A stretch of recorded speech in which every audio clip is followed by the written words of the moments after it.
할렐루야. 네, 세상이 참 혼돈스럽습니다. 우리 디모데후서 3장에 보면 여러분이 이런 말씀이 있죠. 말세에 고통하는 때가 이를 것이다. 그런데 그 증상이 있는데 거기에는 돈을 사랑하고 자기를 사랑하고 부모를 거역하고 그리고 쾌락을 사랑하고 뭐 등등. 근데 거기에 계속 이어지는 말씀 중에 이런 말씀이 있습니다. 악한 사람은 더욱 악하여지고 속이는 사람은 더욱 속이고 또 속고 속이고.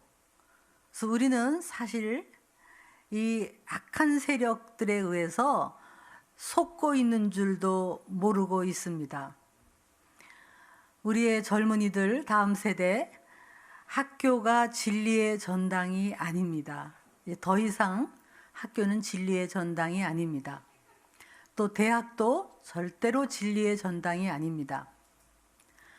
지금 오히려 하나님과 멀어지게 만드는 교육, 멀어지게 만드는 세상, 더군다나 문화, 음악, 영화, 드라마, 또 우리들이 가지고 있는 모든 이 정보에는 모두 숨어 있는 것들이 사실은 우리의 자녀들을 망치는 것들이 다 들어 있습니다.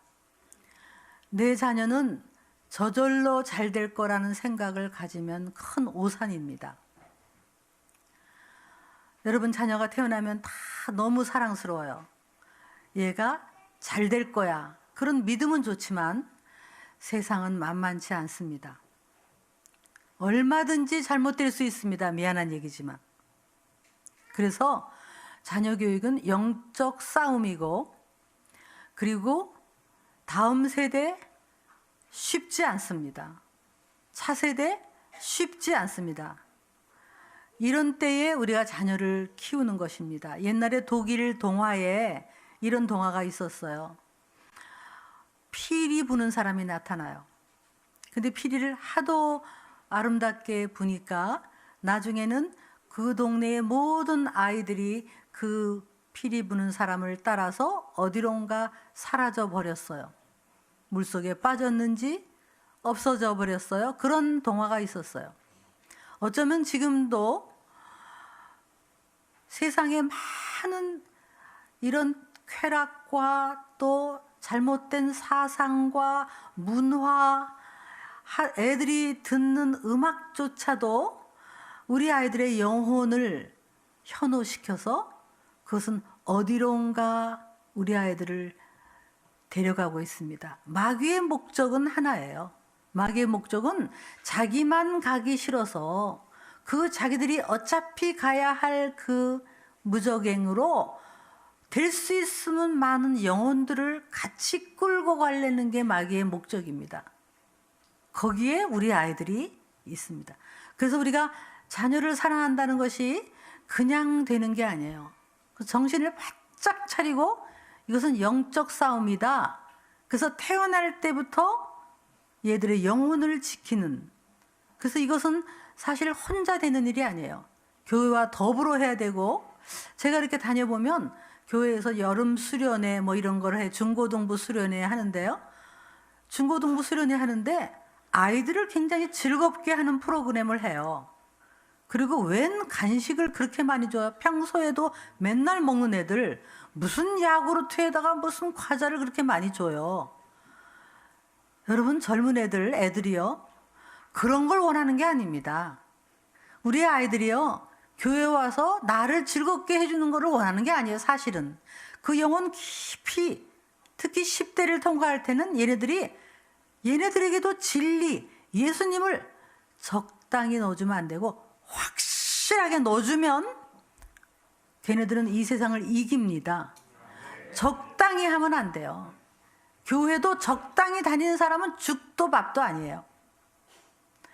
확실히 믿어야 됩니다. 미안한 얘기지만 교회를 평생 다니고 천국을 못 가는 사람도 있습니다. 정신을 바짝 차려야 됩니다. 인생 짧습니다. 정말 이러한 때에 더군다나 이 다음 세대라는 게 먼 얘기가 아니에요. 여러분 자녀의 10년 후가 다음 세대예요. 15년 후가 다음 세대예요. 그러니까 이 아이들을 어떻게 키워낼 거냐. 그래서 오늘 몇 가지를 얘기하는데, 첫째는요, 우리가 실패한 것 중에 뭐가 있느냐 하면, 우리나라가 산하 제한이라는 실책을 내놓아서 정말 우리나라 사람 똑똑하고 머리 좋고 그때 그냥 났으면요, 세계로 지금도 흩어져 있는데 엄청 흩어졌을 거예요.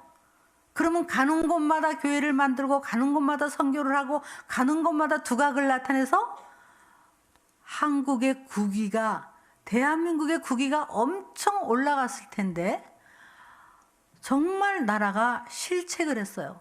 하나만 나라 뭐 무턱대고 나타 보면 거짓골을 못 면한다 막 이러면서 우리한테 그것도 세뇌를 시켰어요. 여러분, 저는 그때 교회 다녔어요. 교회를 다녔는데 나라가 하나만 나라 둘만 나라 해도 교회는 그렇게 말하면 안 됐어요. 아무리 나라가 그래도 아니다. 성경에서는 땅에 충만하고 번성하고, 그리고 자식은 장자의 수중에 화살을 갖고, 그렇게 아이를 많이 낳으라고 목사님이 성경적 진리를 선포했으면 저는 셋째, 넷째 낳았을 거예요. 평생 후회하는 것 중에 하나가 둘밖에 안 난 거예요. 너무너무 억울해요. 가문이 일어나는 거고, 이슬람은 10명씩 낳는데 우리는 1명, 2명 낳으면 가만히 있어도 지구는 이슬람화가 돼요. 정말 실책한 거예요. 지금도 마찬가지예요. 교회는요, 아무리 나라가 어떻게 가도 교회는 진리를 선포해야 되는 것이 교회예요. 자, 시작하기 전에 옆에 분에게, 자, 셋째 낳으세요, 넷째 낳으세요 해보세요. 네.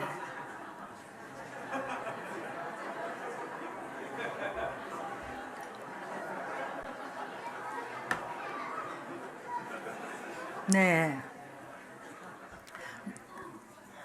사람의 말로 받지 마시고 하나님의 말씀으로 받으십시오. 네. 아멘은 왜 나이 드신 분들은 아멘 해봤자. 네. 네. 그래서 요즘 많은 제가 이렇게 다니는데요. 어떤 교회에서는 셋째를 낳으면 불러서 200만 원을 이렇게 교회에서 격려금을 주니까 이게 격려가 돼서 셋째 낳는 아이들이 많아요. 그런 교회가 몇 교회에서 오른교회도 있고 대구 동신교회도 있고 많은 교회들이 그렇게 하더라고요. 예, 그래서 예수 안 믿는 분들은 둘만 낳아 잘 키우고 우리 예수 믿는 사람은 많이 낳을 수 있기를 바랍니다.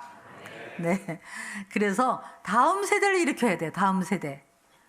우리 청랑은혜교회의 다음 세대, 나라의 다음 세대, 우리 가문의 다음 세대. 예, 얼마나 이 생명 소중합니까?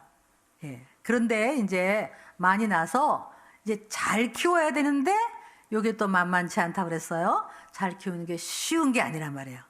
그래서 오늘 요 짧은 시간이지만, 자, 요렇게 키우면 안 된다. 몇 가지만 짚어보겠습니다. 첫째, 한번 따라해 볼까요? 과잉보호.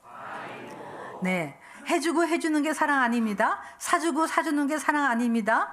우리 여기 할머니 여러분, 그만 좀 사주세요. 사주는 게 사랑 아닙니다. 네. 애들은 좀 험하게 키워야 잘 돼요. 험하게 키우고. 그리고 넘어지면 지가 일어나는 거고, 좀 애들을 강하게 키워야 돼. 강하게. 그래서 이런 기도문이 있어요. 내 자녀를 평탄하고 안이한 길로 가게 하지 마시고 고난과 어려움을 이길 줄 아는 강한 자녀로 키워 주소서. 이런 말이 있어요. 내 자녀를 사랑할수록 강하게 키워야 돼요. 우리 동네에 노란 스쿨버스 하나가 서 있어요. 노란 스쿨버스 서 있는데 어떤 남자애가 10살쯤 된 애가 아주 사립학교인가 봐요. 그러니까 비싼 데겠죠. 막 그 버스를 향해서 가고 있는데 뒤에서 어떤 아줌마가 얘 소지품을 다 들고 따라가요. 탈락 그럴 때 주니까 받아가지고 가요. 제가 옆에서 보면서 무지무지 부잣집 귀한 집 아들인가 보다 그렇게 생각했어요. 그러나 귀한 집 아들은 그렇게 키우면 안 되는 거죠. 그 부모는 걔를 망치는 거예요. 이기적이고 책임감 모르는 애가 되는 거잖아요. 사랑할수록 무거운 거 들고 가게 하고 산을 오르게 하고 좀 많은 걸어가고, 그리고 그냥 여름이면 저 캄보디아 가서 고아들을 보고 애들을 좀 세계를 보고 강하게 키워야 리더가 되죠. 그래서 해주는 게 사랑이 아니고 먹이고 먹이는 게 사랑이 아닙니다. 그래서 너무 보호하고 그렇게 하지 않아야 애가 강하게 자랍니다. 첫째, 과잉 보호하지 마세요. 그 다음에 두 번째, 가정은요, 엄마 아빠가 서로 사랑하면 애들은 저절로 밝게 행복하게 자라게 돼 있어요. 여기 아버지 여러분, 자녀가 잘 되기를 원하면 엄마 힘드시다, 우리가 설거지 하자, 그렇게 하셔야 돼요. 여기 어머니 여러분, 자녀가 잘 되기를 원하면 아빠한테 그런 못 쓴다, 이렇게 하셔야 돼요. 요즘은요, 아빠가 들어오면서 나왔다 그러고 들어오면 막 엄마가 나가서 좀 조용히 들어오라고 해, 공부하는데 방해하지 말라고. 그러면 아빠가 막 발가락을 이렇게 들고 들어온다고. 도대체 이게 자녀 사랑이 아니란 말이에요. 공부하다 말고도 아빠 오셨다, 가서 인사드려라, 다녀오셨습니까? 애들을 그렇게 키워야지. 우리 옛날에는 아버지가 수저 들기 전에 애들은 기다렸어요. 요즘은 도대체 아이가 독불장군이 돼가지고 이게 전부 아까 디모데후서 3장에 보면 부모를 거역하는 거예요. 부모의 권위를 인정하지 않으니까. 그래서 부부가 서로 싸우면 애들은요, 문제를 일으킵니다. 애들이 문제 일으키는 건요, 다 원인이 있어요. 저절로 문제 일으키는 애들은 하나도 없어요. 다 걔가 말하고 있는 게 있어요. 말하고 있는 게. 엄마 아빠 싸우지 마세요, 등등. 그리고 요즘 어머니들이요, 아이를 키우는데 전부 무슨 직장을 다닌다, 돈을 번다. 제가요, 생계가 어려워서 돈을 버는 사람한테는 제가 할 말이 없어요. 근데 그런 분은 내가 이해를 하겠어요. 그러나 자기 경력 벌어야 얼마나 벌어요. 그 버는 것 때문에 소비는 더 커지고, 그 다음에 미안하니까 애들은 돈으로 해주고, 집은 엉망이고. 여러분, 인생이요, 다 우선순위라는 게 있어요. 애들이 어릴 때는 엄마가 필요한 거예요. 정말 아이들이 소중하다면 돈이 없어도 행복할 수 있어요. 여러분, 우리가 꼭 남하고 비교해서 잘 살아야 되는가? 마지막 때는 돈을 사랑한다는 말이죠. 우리가 차고 넘쳐요. 지금 포기할 거 포기하세요. 그래서 아이들이 정말 엄마가 집에서 늘 기다려주고, 보면 웃어주고, 안아주고, 엄마 아빠가 서로 사랑하면 애들은 안정감 있게 자라요. 부부 사랑이 먼저예요. 그래서 여러분, 부부 사랑도 배우셔야 돼요. 그것도 배우셔야 돼요. 자, 그러나 오늘 과잉보호하지 말자, 그 다음에 부부가 먼저 사랑해야 된다. 그 다음에 제가 한 가지 오늘 꼭 말씀드리고 싶은 거는, 부모님의 책임 중에요, 아이를 훈계해야 됩니다. 반드시 훈계해야 됩니다.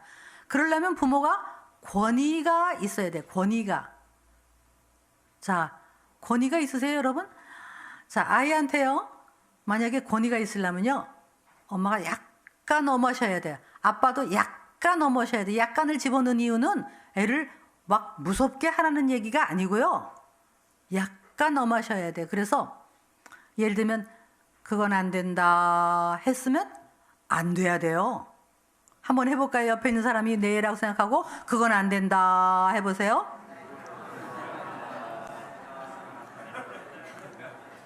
근데 그렇게 웃으면서 하면 애들이 말을 들을까?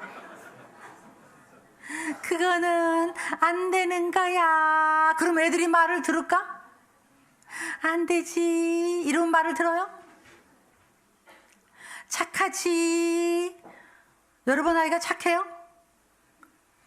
여러분, 내 애는 워낙 착해요. 이런 생각 가지고 계신 분 계십니까? 옆에 분에게 얘기하세요. 안 착해 라고 얘기해 보세요. 안 착해. 여러분, 인간 안 착해요. 우리 아이 안 착해요. 태어날 때부터 그 속에 불순종과 반항의 DNA가 있어요. 이게 성경의 이야기잖아요. 그러니까 가만히 놔두면 반항해요. 그런데 훈계를 해야 되고 바로 잡아줘야 되는 게 부모의 책임이에요. 제 딸이 이제 애가 셋인데요. 이제 세 번째 애를 데리고 백화점을 갔어요. 그런데 이제 아이스크림 통이 있으니까요. 얘가 그 가게 가서 아이스크림 통을 두드리면서 사달래요. 그 지 엄마가 안 돼. 아까 단 거 많이 먹었어. 안 돼. 그랬어요. 그랬더니 얘가 꽈당 하고 바닥에 눕더니 아 이래요. 그래서 내가 얘 몇 살이냐? 그랬더니 아유 엄마 얘 저기 1년하고 지금 6개월 됐지요. 그래서 아이고 세상에 큰 놈도 요때 되니까 꽈당 하고 눕더니 둘째도 그러더니 요거 어디서 본 적도 없고 배운 적도 없는데 어디서 이렇게 꽈당 하냐? 배운 적이 없어요. 본 적이 없어요. 근데 아주 그냥 하면서 지 뜻대로 하려고. 근데 처음에 꽈당할 때는요. 지 머리에 안 다치게 알아서 눕더라고요. 근데 지 엄마가 그래도 안 돼 그랬어요. 그랬더니 이제 할머니를 한번 쳐다봐요. 그래서 내가 안 돼 그랬어요. 그리고 우리가 이제 쓱 절로 가는 척 했더니 얘가 일어나서 울면서 막 비집고 따라와요. 그 지 엄마가 딱 안고 나가면서 눈을 보면서 안 돼. 안 되는 건 안 돼. 이랬더니 막 우는 걸 이제 데리고 왔어요. 집에 왔는데 얘가 몇 번 지 뜻대로 안 되니까 꽈당 해요. 그러더니 얘가 하나 배운 게 있어요. 안 먹혀 들어가네. 엄마가 안 말려 들어오네. 이게 안 통하네. 요걸 아는 순간 그 버릇이 싹 없어져요. 애들이 모를 것 같으세요? 여러분 애들이요 눈치가 파네요. 어린애도 알 건 다 알아요. 근데 아이고 야 넘어진다 해줘라 그러는 순간 얘는 고집이 띠가 올라가는 거예요. 여러분 이렇게 착한 아이가 미련한 것이 얽혀 있고 불순종이 얽혀 있는데 이것을 부모가 어려서 바로 잡아주지 않으면 나중에 큰일이 납니다. 10대에 부모를 거역하는 애가 돼버리고 말아요. 남의 얘기가 아닙니다. 부모는 반드시 애들이 바로 가야 할 길을 그것도 어릴 때 잡는 거예요. 자녀 교육은 어릴 때 하는 거예요. 어릴 때 하는 거고요. 적어도 엄마 아빠보다 키가 작을 때 잡는 거예요. 요거 키가 크면 벌써 저렇게 쳐다보면 무섭잖아요, 애들. 키가 작을 때 잡으세요. 특히 요 어릴 때 애들을 아는 거예요. 얘들이 다 알아요. 이게 엄마 아빠하고요 힘겨루기를 해요. 얘들이 힘겨루기를 한다고. 예. 내가 이게 나오면 예를 들면 밥을 안 먹는다고 생각해요. 한번 그 경우도 생각해 보세요. 밥 안 먹는다. 자, 여러분 밥 안 먹는 애 있으면요 이렇게 하세요. 아침에 야 다 같이 밥 먹자 그러세요. 그럼 얘 분명히 또 여태까지 그랬으니까 안 먹어 그럴 거예요. 그러면 이렇게 해서 권위 있는 목소리로 안 먹으면 배고프지 밥 먹어야지. 그래도 안 먹어 그러면 안 먹고 싶어? 아이고 어쩌나 그래 뭐 그러면 가서 놀아라 그러고요.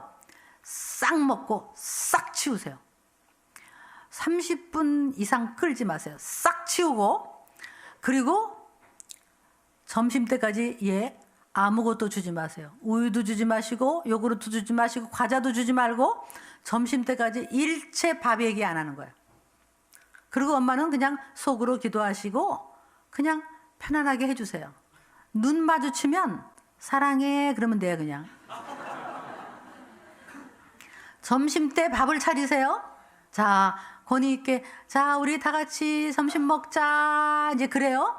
그러면 얘가 여태까지 고집이 길러진 애는요 또 안 먹는다 그래요. 근데 아침에는 안 먹어 그랬더니 내가 지금 뭐라 그럴까? 안 먹어 이럴 거예요 아마. 배가 고프거든. 안 먹어. 그럼 이렇게 해서 아침만 먹어 배고프지 밥 먹어야지. 그래도 안 먹어. 어휴 그래 어떡하지 안 먹고 싶구나. 그래 그럼 가서 놀아라 하고는 저녁 때까지 일체 밥 얘기하지 마세요. 그리고 편안하게 해주고 속으로 기도하고 만나면 그냥 토닥거려주고 저녁 때까지 아무것도 단 거 먹이지 말고 저녁 때 다 같이 우리 즐겁게 밥 먹자 시침이 똑 떼고 그날은 아주 그냥 김도 막 참기름 발라서 막 냄새나게 일부러 그렇게 해가지고 바삭바삭 웬만하면 먹어요. 웬만하면. 근데 얘가 고집이 센 애 같으면 또 안 먹는다고 할 거예요. 그러면요 아유 안 먹어서 배고플 텐데 안 먹고 싶구나 그러고 먹이지 마세요. 안 죽어요. 안 죽어. 금식도 하는데 안 죽어요. 그러면요 버릇이 싹 없어져요. 애들이요 엄마 아빠하고 지금 이 파워 게임을 하는 거 애들 아세요 여러분?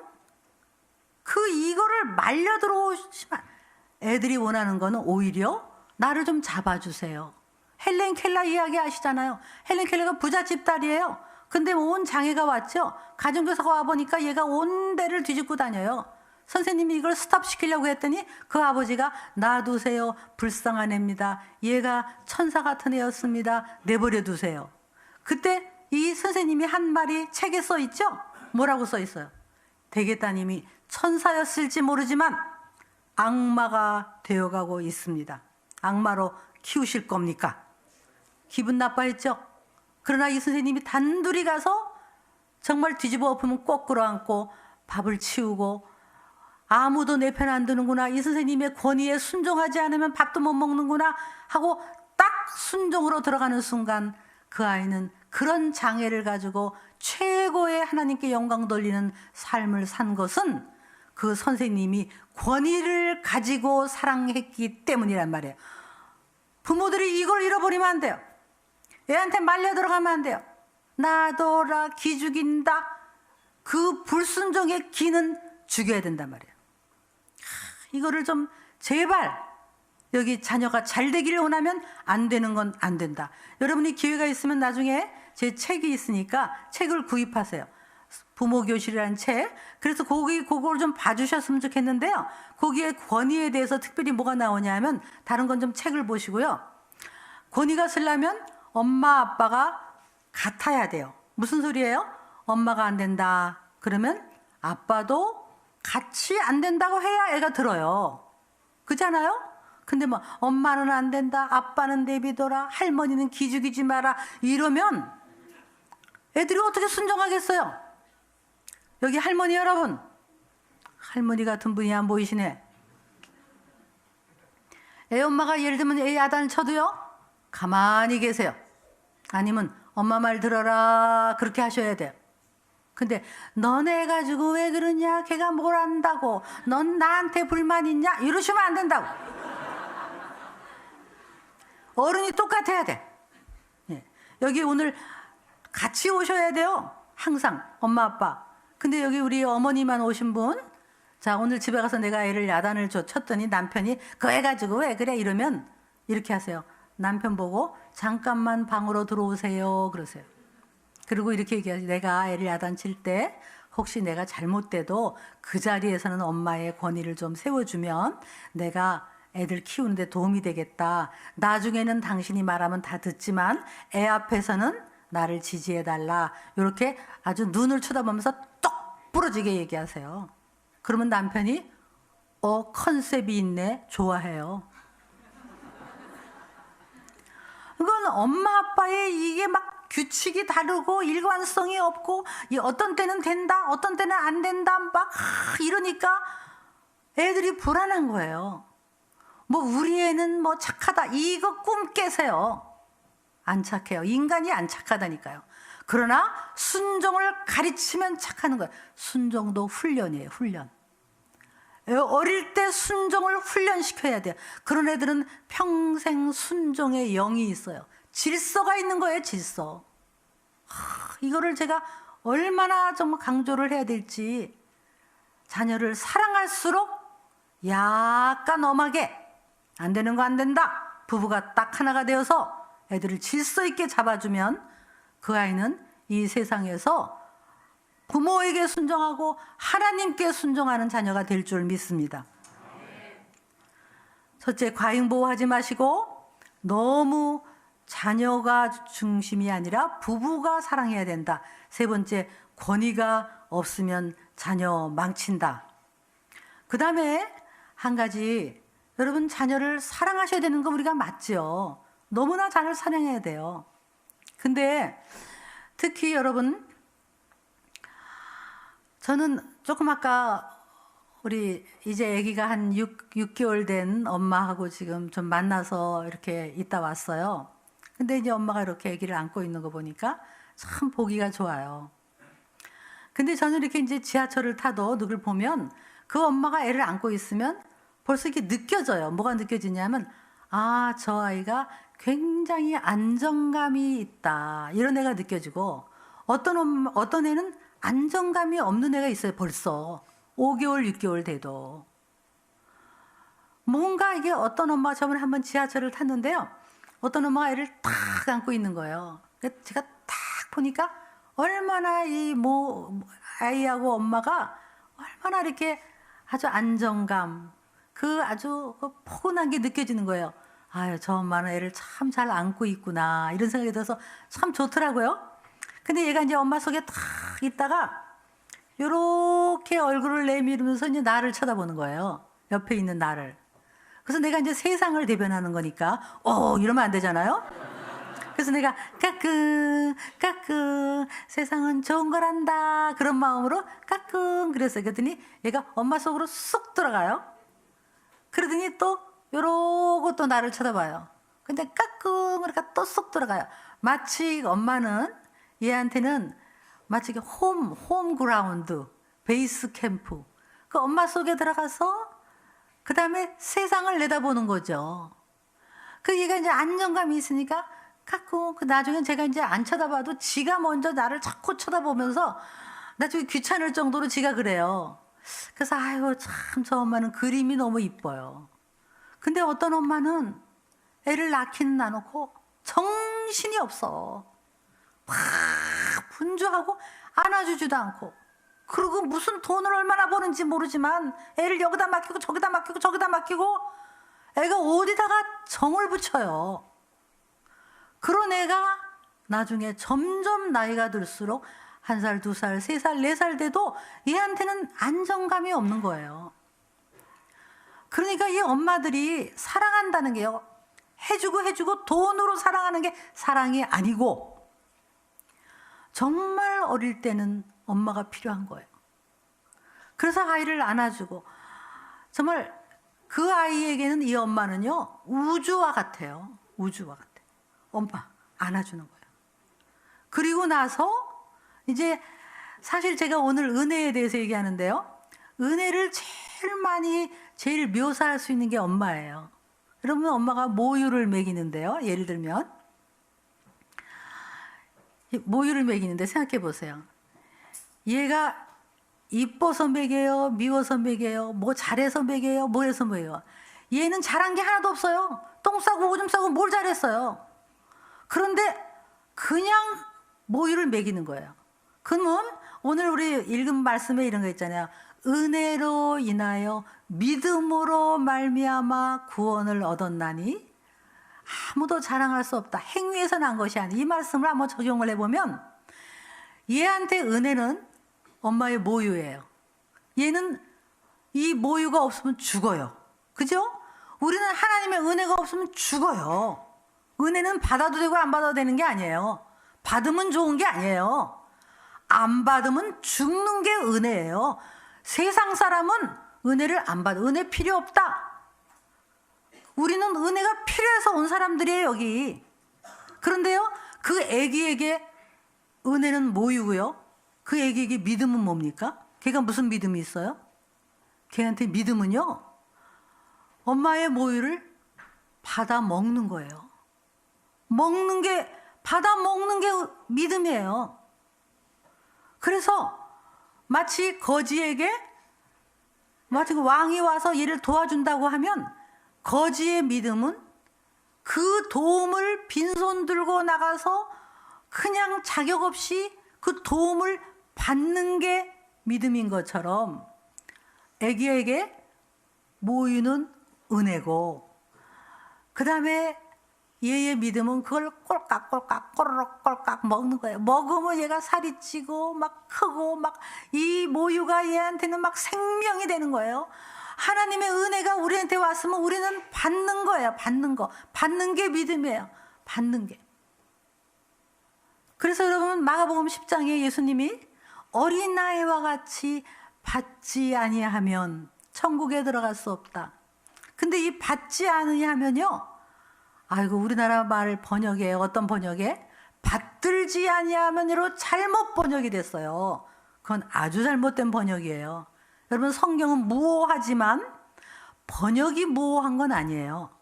그래서 자꾸 우리가 원어를 봐야 되고 그 본뜻을 봐야 되는 이유가 그게 뭐냐면 어린아이와 같이 receive, 받지 아니하면, 그러니까 어린아이는 연약해요.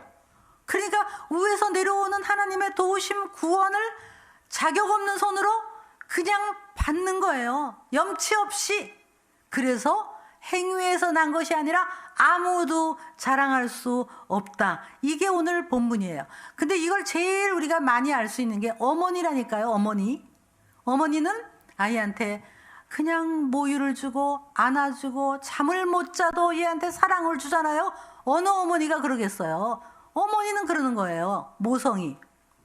그런데 여러분 요 은혜가요, 그냥 애가 똥을 싸도 밤새 울어도 그냥 엄마는 얘를 사랑하잖아요. 이게 은혜죠. 자격이 없는데. 근데 언제부터 이 은혜가 깨지냐 하면은 조금 이제 말을 알아들으면 이래요. 말 잘 들어야 예쁘다 그러지. 밥 잘 먹어야 엄마 딸이지. 그렇게 공부 못하면 아빠 아들 할 거야 안 할 거야. 요때서부터 이 은혜가 깨진다고. 이건 뭐예요? 잘해야만 사랑받는 거잖아. 그러면 이게 은혜하고 다르잖아요. 은혜는 우리가 잘하지 않아도, 잘난 게 없어도, 가난하나 부유하나 잘났으나 못났으나 죄인일 때 경건하지도 않은데 하나님이 우리를 은혜로 사랑했다. 이걸 우리가 아는데 여러분 아이들을 어떻게 키우셨어요? 아이들을 공부를 잘하던 못하던, 말을 잘 듣던 안 듣던, 어떠한 일이 있어도 얘를 사랑하셨나? 아니면 뭘 잘해야만 사랑했나? 그래서 여러분이 아이들한테 말 잘 들어야 예쁘다 그러지, 공부 잘해야 아빠 아들이지, 그렇게 말 안 들으면 엄마 아들 할 거야 안 할 거야, 혹시 그러지 않으셨어요? 내가 너를 어떻게 사랑하겠어? 무슨 면목으로 내가 네가 사랑한다고 생각해? 이랬다면 여러분은 하나님의 은혜가 아니에요. 은혜를 전달하는 게 아니에요. 은혜는 못해도, 잘났으나 못났으나 그걸 하는 거예요. 특히 가장 두드러지게 나타날 때가 언제인 줄 아세요? 가장 은혜를 표현하는 게 애가 성적이 뚝 떨어졌을 때. 그때 해보면요, 기가 막히게 은혜가 전달이 돼요. 떨어졌을 때 이렇게 하는 거예요. 어이구 성적이 떨어졌어. 속상하지. 그렇지만 아빠가 너를 사랑하는 것은 공부를 잘해서만이 아니야. 잘하던 못하던 아빠는 너를 사랑해. 이렇게 하면 얘가 그때 은혜를 배워요. 은혜를. 여러분 그렇게 하신 적이 있으십니까? 네. 정말 이걸 한번 해보세요. 그럼 애가 못할 것 같으세요? 더? 제가요 이거를 실습을 해봤거든요. 제가 우리 딸 얘기를 하는데, 우리 딸이 중학교 다닐 때 제가 이제 이 은혜로 어떻게 애들을 키우는 거를 이제 실습을 하고 있었어요. 근데 마침 딸이 성적이 뚝 떨어져 갖고 왔어요. 그래서 내가 요때 한번 해봐야 되겠다. 그래가지고 딸한테 이랬어요. 어이구 성적이 떨어졌어. 어떡하지? 속상하지? 그렇지만 엄마가 너 사랑해. 이래봤어요 한번. 그래도 얘가 이렇게 나를 쳐다보면서 엄마 나 공부 못했는데요 이래요. 그래서 내가 언제 공부 잘해서만 사랑했나? 잘하던 못하던 엄마는 너를 사랑해. 이리 와봐. 어이구 귀해라 우리 보물 아주 이랬어요 일부러. 그러더니 얘가 나를 쳐다보면서 이걸 믿어 말어 그러는 것 같아요. 근데 그 다음 달에 성적표를 받았는데요. 또 떨어진 거예요. 그러니까 한 번은 하겠는데 이게 두 번이 잘 안 되더라고요. 그래도 이왕 한 김에 한번 해보자. 그래서 또 그랬어요. 어이구 어떡해 또 떨어졌어. 아유 속상하다 그지. 그렇지만 길게 봐라 우리 딸 잘 될 거야. 괜찮아 사랑해 그랬어요. 그랬더니 또 가만히 나 있지. 엄마 내 친구 은영이가 있잖아 이번에 1등 했어. 또 그래요. 아유 그 소리는 하지 말지. 그래서 제가 어이구 그랬어 부러웠어. 그 다음에 제가 멋있게 이렇게 얘기했어요. 1등한 딸 10명 데리고 와봐. 우리 딸하고 바꾸나. 안 바꿔요. 아주 이랬어요. 그랬더니 그 다음에 이제 제가 아끼던 컵을 깼어요. 그 달려가서 안 다쳤어? 안 다쳤으면 됐어. 컵보다 우리 딸이 더 소중하지. 아주 이렇게 해봤어요. 또 어느 날 돈을 5만 원을 잃어버리고 왔어. 그날 이렇게 했어요. 어이구 어쩌다 잃어버렸어. 아이고 속상해라. 그렇지만 5만 원하고 우리 딸하고 바꾸겠어? 못 바꿔요. 다음부터 조심하자. 아주 요랬어요. 그러더니 우리 딸이 막 얼굴이 환해지고요. 너무 편안해하고 행복해하고 막 그러는 거예요. 한 8개월 흘렀어요. 밖에서 어느 날 막 저를 부르는데 엄마 빨리 문 열어주세요. 아이고 뛰어왔네. 아이고 숨차. 들어오더니 성적표 받았어요. 또 떨어졌어요. 이러고 들어오는 거예요. 나는 올랐다는 건 줄 알았어. 그 순간 제가 아이고 내가 하는 방법이 별로 효력이 없나. 그 다음에 한편으로 이런 생각이 들었어요. 제 딸을 보면서 야 진짜 뻔뻔하다. 근데 여러분 그 말을 다른 말로 바꾸면 건강하다. 또 떨어진 성적표를 가지고 오락실 안 가고 거리를 방황하지 않고 숨이 가쁘게 집으로 왔어요. 왜냐하면 내가 저리 가! 공부도 못하는 게 엄마 딸 아니야! 너 때문에 속상해 죽겠어! 라고 안 할 걸 알기 때문에 얘가 실패한 걸 가지고 엄마에게 왔단 말이에요. 제가 안아주면서 어이구 어떡해 또 떨어졌어. 그렇지만 두고 봐라. 잘 될 거야 우리 딸. 사랑해. 그렇게 하는데 제가 스스로 제 속에서요. 스스로 눈물이 약간 올라오더라고요.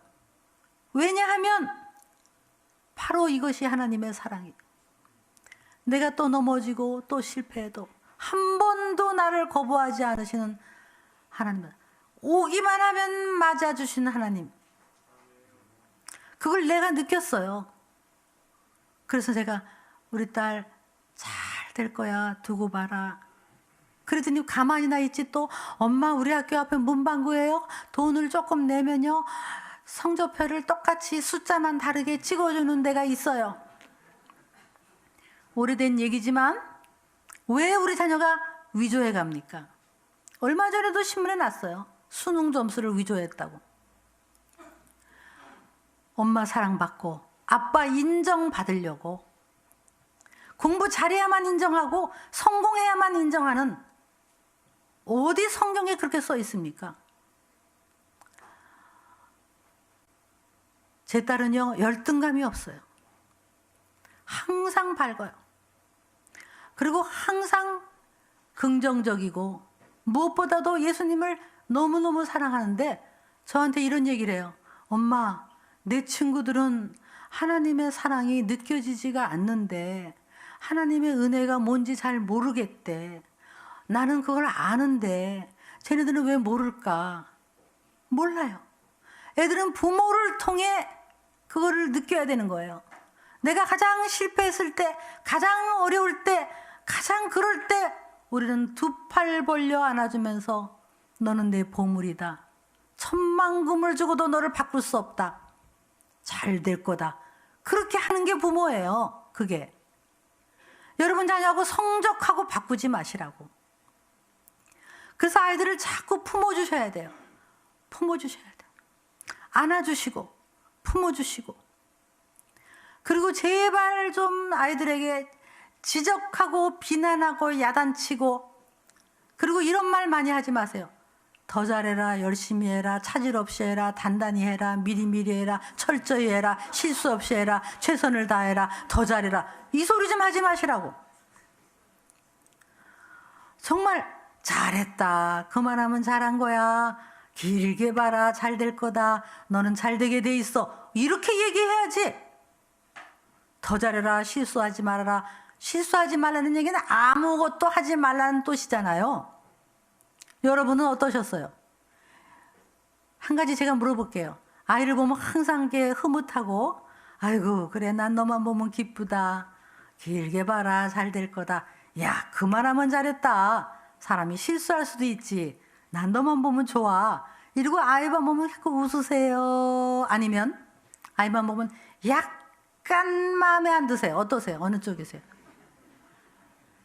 약간 마음에 안 드세요?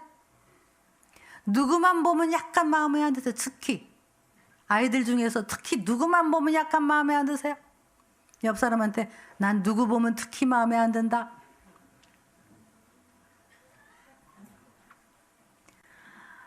어떤 대학생이 저한테 글을 써냈어요.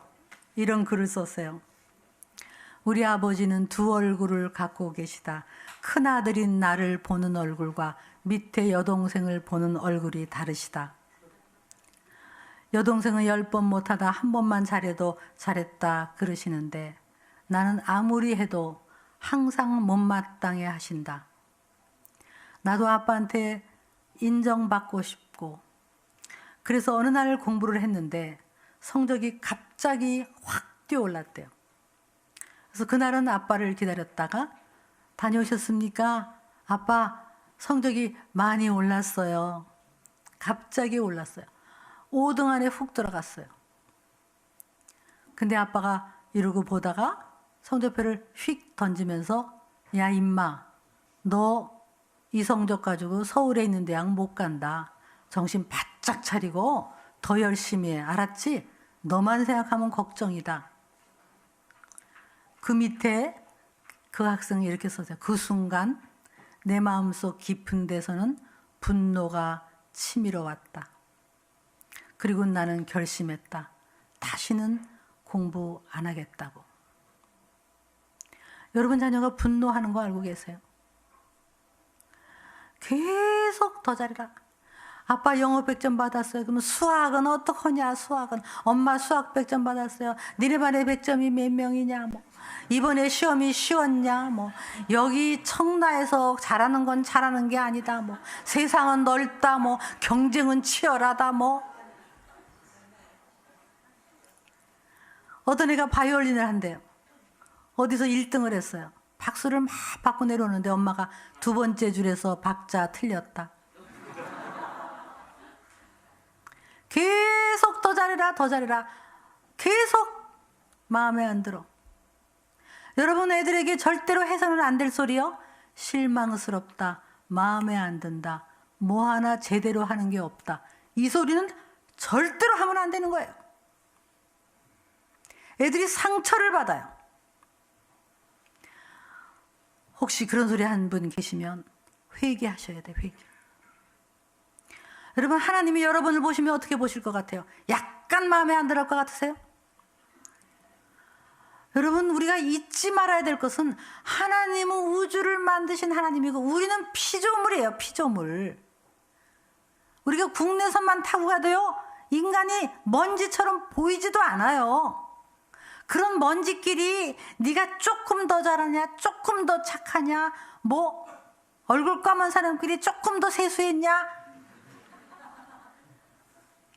우리가 조금 더 잘하고 조금 더 착하는 건요, 하나님 앞에는 우리는 다 구원을 베풀어야 할 정말 어린애처럼 우리는 하나님의 은혜를 받아야 되는 존재지, 나는 너보다 더 의롭고 의롭고 내가 헌금을 더했고 봉사를 더했고, 하나님이 보시기에는 그거는 생각 좀 해보세요.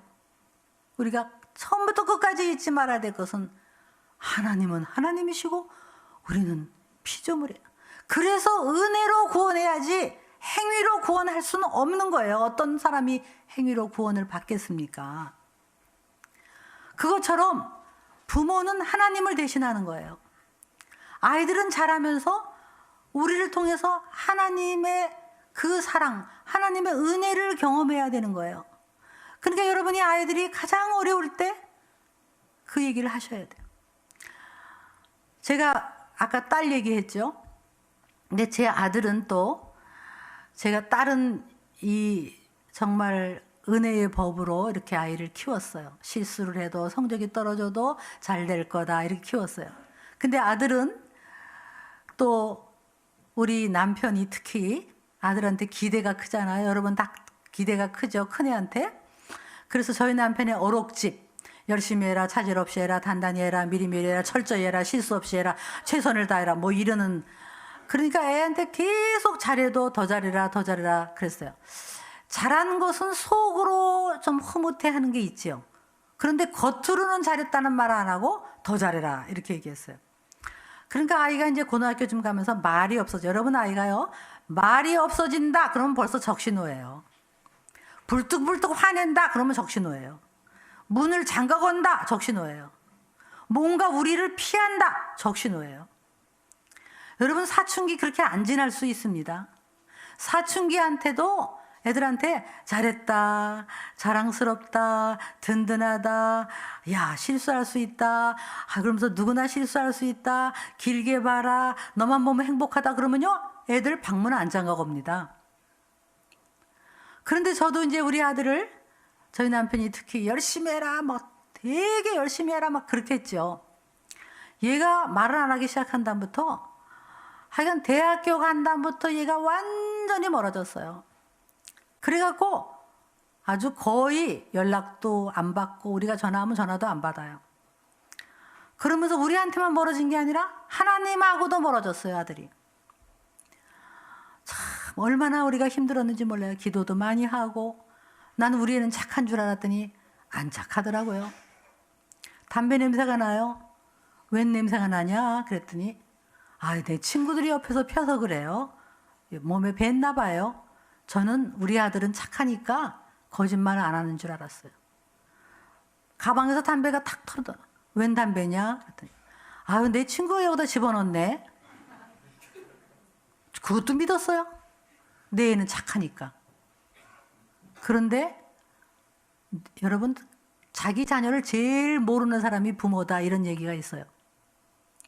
얼마나 멀어졌는지 몰라요. 하나님하고 멀어지고. 저희가 눈물로 기도했어요. 눈물로. 그리고 제 남편한테 제가 사정을 했어요. 여보 이제 걔를 만나면 열심히 해라, 최선을 다해라, 차질 없이 해라 이 소리 좀 그만하시라고. 그리고 만나면 자랑스럽다, 너만 보면 행복하다, 네가 내 아들이어서 참 좋다, 사랑한다 이렇게 하시라고. 좀 자랑스럽다고 하라고. 그랬더니 자랑스러워야 자랑스럽다고 하지. 아니요. 자랑스럽다고 하면 자랑스러운 자녀가 됩니다. 하나님이 우리가 경건하지 않을 때 사랑하셨고 죄인일 때 사랑하셨고 연약할 때 사랑하셨는데, 그래서 제가 남편한테 사정을 했어요. 열심히 하라는 얘기는 이제 그만하고 아이를 보면 웃으시라고 활짝 웃고 사랑한다, 자랑스럽다 그렇게 하라고. 그래서 아들이 탁 나타나면 제가 남편을 꽉 찔렀어요. 꽉 찔리니까 사랑한다, 꽉 찔리면 자랑스럽다 이러기 시작했어요. 정말 아직도 아침에 늦잠 잘 때 내가 남편을 방으로 막 집어넣었어요. 그랬더니 남편이 아들의 뺨을 톡톡톡 치면서 우리 아들 있으니까 온 집이 꽉 찬 것 같고 너를 보니까 든든하다 이러고 아빠 먼저 나간다 그러고 나오세요. 근데 아이가 네 그래. 문을 닫으면서 제 남편이 속이 터져 그래. 제가 아들한테 이 서류 좀 아빠한테 갖다 드리고 오렴. 그리고 심부름을 시켰어요. 아빠가 직장에서 아들이 나타난 거예요. 사람들이 많은 데서 이렇게 큰 소리로 얘기한 거예요. 우리 아들, 아빠가 피곤했는데 우리 아들 보니까 피곤이 싹 가신다. 이렇게 얘기한 거예요. 아이가 입이 이렇게 벌어졌어요. 집에 오더니 엄마 뭐 또 갖다 드릴 거 없어요? 그리고는 아빠하고 가까워지기 시작한 거예요. 아빠가 만나면 등 두드려주고 우리 아들 든든하다 이러기 시작했어요. 가까워지기 시작한 거예요. 가까워지기. 그러다가 결정적으로 제 아들이 직장을 잘 다니다가 벤처 한다고 대박 터진다고 그러는데 지금까지 대박은 안 터졌어요. 그러다가 이제 사업을 한다고 정말 자기가 사업을 한 번만 투자해달래요. 그래서 1,000만 원. 조금 있더니 500만 원만 투자해달래요. 안 그러면 이 1,000만 원이 날아간대요. 그러니까 1,000만 원 안 날아가려고 500만 원 했죠. 좀 있으면 300만 원만 투자하지 이게 다 날아간대. 그래서 막 또 200만 원, 또 500만 원, 또 얼마 다 말려 들어가서요. 거의 억까지 들어갔어요. 그 다음부터 돈 달라는 소리를 안 해요. 가만히 보니까 완전히 실패한 거예요. 연락이 없어요. 전화도 안 받아요. 나중에 알고 보니까 전화 요금을 못 내서 안 받아요. 저희가 이제 기다리다가 한번 찾아갔어요. 갔더니 애가 고개를 못 들어요. 고개를 못 들고 우리가 오니까 당황하면서 면목이 없습니다. 실패했습니다. 돈을 못 갚게 해드렸습니다. 죄송합니다. 그때요 아빠가 이렇게 얘기했어요. 돈 1억하고 너하고 바꿀 수 없다. 젊은 날 실패는 한번 해봐도 괜찮다. 너는 나의 보물이다. 여러분 그 아들이 그 사건을 잊어버리겠어요? 지금까지 그 얘기를 해요. 그래서 다시 일어났어요. 지금은 우리 기대보다도 더 잘하고 있지만 이제는 아빠를 끔찍히 사랑해요. 여러분 이게 은혜 아닙니까? 우리 아이가 잘해서가 아니라 성적이 떨어졌든 어땠든 혹시 실패를 했든 취직을 몇 번 했는데도 안 됐든 지금 어려움에 있든 우리가 해야 될 말은 길게 봐라 잘 될 거다. 표현하셔야 돼요. 표현. 정말 이게 하나님의 여러분이 은혜를 정말 아는 사람은 나 같은 사람을 하나님이 사랑하셨는데 은혜로 사랑하셨는데 우리 아이에게 제발 세상적인 방법으로 잘해라 노력해라. 성공의 기준이 뭡니까 여러분? 애가 성공이 뭡니까? 연봉 많이 받으면 성공입니까? 돈 잘 벌면 성공입니까? 돈 잘 벌어서 외제차 몰고 외식하고 다니고 자기 애들하고 여행 다니고 이기적이고 지새끼만 알고 그게 성공입니까? 아니면 실패를 했더라도 다시 일어나고 다시 일어나서 얘가 결국은 이 많은 영혼들을 생각하고 그리고 리더가 되어서 하나님의 리더가 되어서 강한 리더가 되어서 지금 이 시대를 품는 그런 사무엘 같은 베드로 같은 바울 같은 에스더 같은 그런 자녀가 나와야지. 다 그런 자녀들은요 고난 속에서 나왔습니다. 여러분 자녀 성공이 뭡니까? 제발 뭐 우리 애 서울대 다닙니다 그런 소리 좀 하지 마세요. 제가 토론토를 갔더니 어떤 엄마가 우리 애가 토론토 대학 다녀요. 그래서 아 그러세요? 그랬더니 아 토론토 대학 자꾸 그러길래 왜 이렇게 토론토 대학 얘기를 하나 그랬더니 그 동네에서 토론토 대학이 인류대학이래요. 내가 알게나 뭐야 인류대학인지. 여러분 우리가 서울대학 세계 나가보세요. 우리 애가 서울대 다녀요. 사람들이 알게나 뭐예요. 정말 우리가 우물 안에 그런 식으로 하지 마시고 우리 아이가 성공은요 지금 세계가 어떻게 흘러가고 있는지를 보셔야 되고 애들을 강하게 키워야 되고 교회에서 정말 차세대를 위한 단단히 훈련시켜야 돼. 단단히. 대충 해가지고 될 일이 아니에요. 청소년 때 예수님을 만나야 되는 거예요. 예수님을. 그러면 뭐 꿈 가져라 뭐 그럴 필요도 없어요. 예수님을 만나면 그 은혜를 알면 저절로 얘는 비전을 가지고 그렇게 자라게 돼 있는 거죠. 그래서 지금 뭐 공부 못한다, 마음에 안 든다, 그런 소리는 하지 마시고, 자, 아이를 보면 오늘 집에 가서 아이를 보고 실실 웃으세요. 자, 집에 가서 오늘 자꾸 특히 마음에 안 드는 자녀를 보고 실실 웃으세요. 그러면 아이가 물어볼 거예요. 아빠 왜 자꾸 웃어요? 나를 보면서 왜 자꾸 웃어요? 이러면 절 따라 해보세요. 난 너만 보면 좋아서 그렇다. 너만 보면 행복해서 그렇다. 자랑스러워서 그렇다. 네. 자, 제가 여기다 숙제를 하나 내드리고 가겠습니다. 제가 이제 어머니 학교도 그렇고 이렇게 좀 우리 어머니들 훈련시킬 때 제가 이걸 강조를 하는데요. 이게 이 주일날 만나면 사람들 만나거나 이러면 여기 오신 분들이 샘플로 이렇게 하세요. 옆에 자녀가 있을 때 안 오신 분들 있으면 이렇게 하세요. 얘 인사드려라 그러고 안녕하세요 그러고 다 웃으면서 제 자랑스러운 아들이에요. 제 자랑스러운 딸이에요. 이렇게 이제 소개시키는 것을 한번 유행으로 한번 만들어 보세요. 예. 그래서 제가 이제 금요일 날 저번에 아침에 어머니들 놓고 이걸 막 훈련시켰어요. 그래서 나를 만나도 아이가 있을 때는 자랑스러운 아이다. 그렇게 소개를 꼭 하시라고. 근데 토요일 날 아침에 아주 여기 앞에 앉은 엄마를 그냥 백화점에서 딱 만났어요. 그래서 보니까 고등학교 딸이 있더라고. 그래서 이제 내가 소개를 받아야 되겠다. 그러고는 제가 막 갔어요.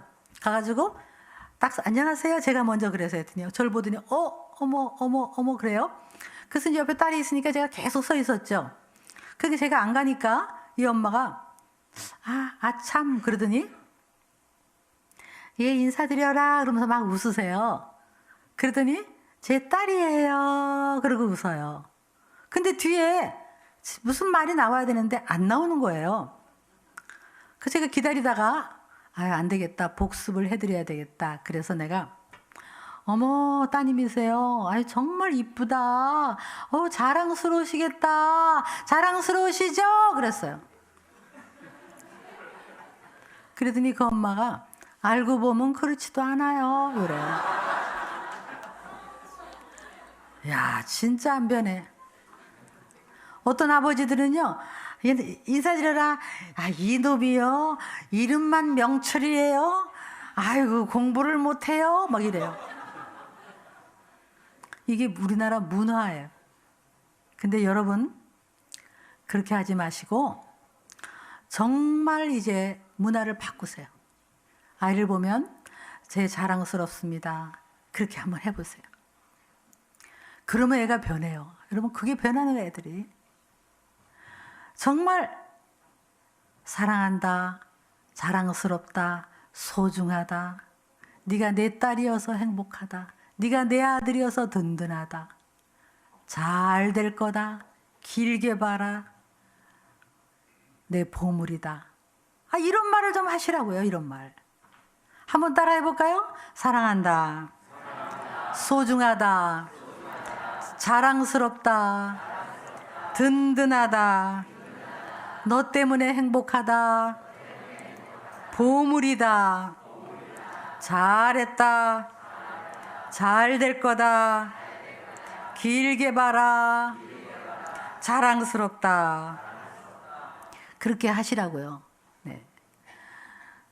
저번에 어떤 엄마가 밖에서 기다리고 있다가 2개월 된 애를 소개하면서 제 자랑스러운 딸이에요. 걔가 알게나 뭐야. 2개월 된 애 보고 하라는 게 아니고 지금 한참 말썽 부리고 10대를 통과하는 자녀한테 하시라고요.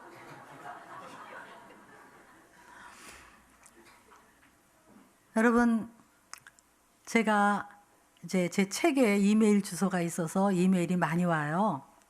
근데 어떤 분이 이메일이 오셨어요. 제가 답을 해드리는데 좀 빨리 못하죠. 그런데요 제목이 너무 이상한 이메일이 하나 왔어요. 제목이 뭐냐면 전 원래 마음에 없는 소리는 못하는 사람입니다. 이게 제목이에요. 그래서 이게 뭔가 하고 들어가 봤어요.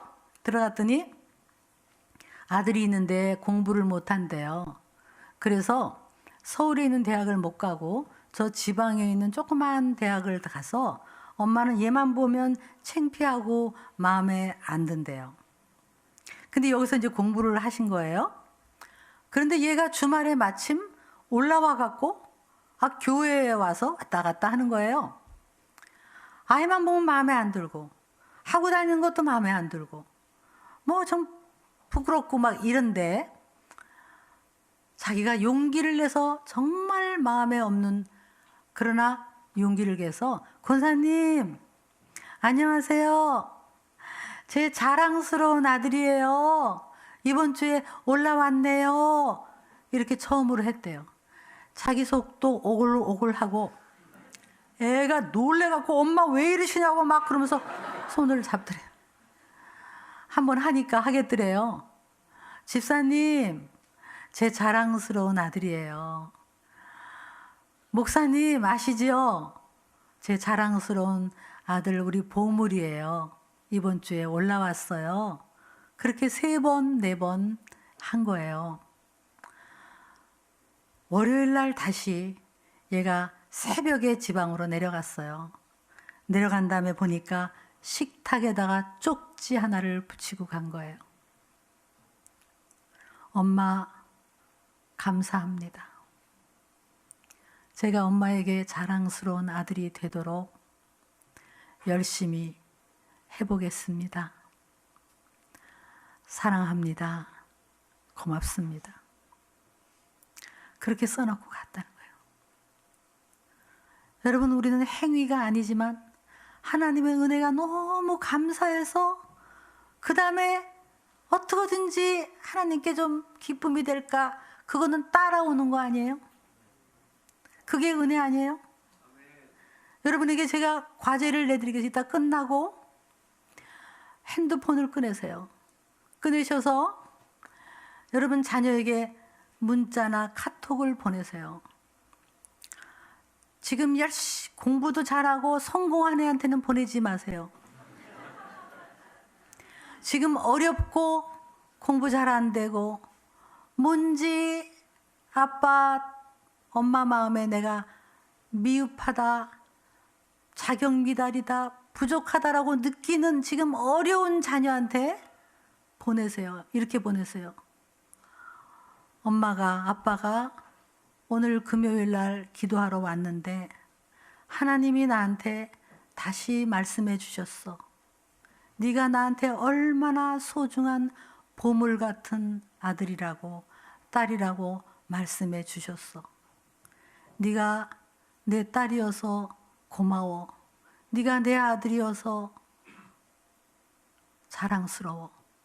행복해. 그냥 그렇게 보내세요. 거기다가 그러니까 정신 차려 넣으면은 안 됩니다. 그거 넣으면 대형 사고 나는 거예요. 그냥 네가 내 아들이어서 정말 행복해. 자랑스러워. 할 말 더, 한마디 더 하려면 내가 너한테 미안한 게 많아. 그렇지만 잘 될 거야. 사랑해. 그렇게 보내세요. 그렇게만. 그러면 어떤 자녀는 답이 올 거예요. 네, 고맙습니다라고. 어떤 애는 답이 안 올 거예요. 읽었는데 답이 안 올 수도 있어요. 왜 안 오겠어요? 보고 갔다가 와서 또 보고 왔다가 또 보면서 내가 이 모양 이 꼴인데 내가 보물이라고, 내가 이 모양 이 꼴인데 아빠가 나 때문에 행복하시다고 그러면서 보는 거 아니에요? 보면서 일어나는 거 아니에요? 보면서 회복되는 거 아니에요? 우리가 하나님의 사랑 때문에 또 일어난 거 아니에요? 여러분, 자녀는 우리를 통해서 하나님을 느낍니다. 절대로 잘못된 하나님을 전하지 마세요. 은혜를 전하세요. 은혜는 강력한 거예요. 받아도 되고 안 받아도 되는 게 아니에요. 안 받으면 죽는 게 은혜예요. 우리는 자격 없지만 빈손 들고 나아가 하나님의 은혜를 받는 것뿐이에요. 그래서 우리 눈에는 항상 눈물이 있고 감사가 있고, 우리는 천국 가서도 들어갈 때 의가 없는 자라도 도와주신 바라네, 창의 허리 상하여 물과 피를 흘린 것, 그 하나님의 예수님의 그 보혈을 의지해서 들어갈 뿐이지 우리가 뭘 잘한 게 있습니까? 우리 대한민국이 그동안에 은혜를 망각했어요. 지금까지 잘 산 거 내가 노력해서 잘 살았는 줄 알았어요. 그래서 교만했어요. 은혜를 잃어버린 민족이었어요. 우리 조상 땅이 어떻게 여기까지 왔는가? 하나님의 은혜로 왔는데, 그랬기 때문에 지금 고난이 있는 거예요. 이럴 때 답은 없어요. 세상에서는 답이 없어요. 정치인들에게 답이 없어요. 이거는 우리부터, 우리 교회가 먼저, 우리가 하나님의 은혜를 망각했다. 아이들에게도 은혜를 하지 않았고 나도 교만했다. 말씀을 맺겠습니다. 여러분, 우리는 하나님의 은혜 때문에 항상 눈물이 고여 있어야 돼요. 그 눈물을 아이들에게 전해야 돼요. 어떤 일이 있어도 나는 너를 사랑한다. 네가 잘해서만이 아니라 잘하던 못하던 길게 봐라, 잘 될 거다. 사람은 실패할 수도 있다. 성적은 떨어질 수 있다. 내가 너를 사랑하는 것은 성적이 올라서만이 아니라 오르던 떨어지던 너는 나의 보물이다. 그리고 안아주시고 기도해 주세요. 하나님, 이 아이를 사용해 주세요. 장래에 이 아이를 리더로 사용해 주세요. 고난을 통해서 이 아이를 강건하게 하여 주시고, 이 아이가 다음 세대에 하나님의 그 나라를 이끌어가는 귀한 리더가 될 수 있도록 하나님, 이 아이를 사용해 주세요. 그리고 마지막에 이렇게 결론 내리세요. 이렇게 자랑스럽고 귀한 아들을 주셔서 감사합니다. 귀한 딸을 주셔서 감사합니다. 그렇게 기도하시고 아이를 축복해 주세요. 잠깐 기도하겠습니다.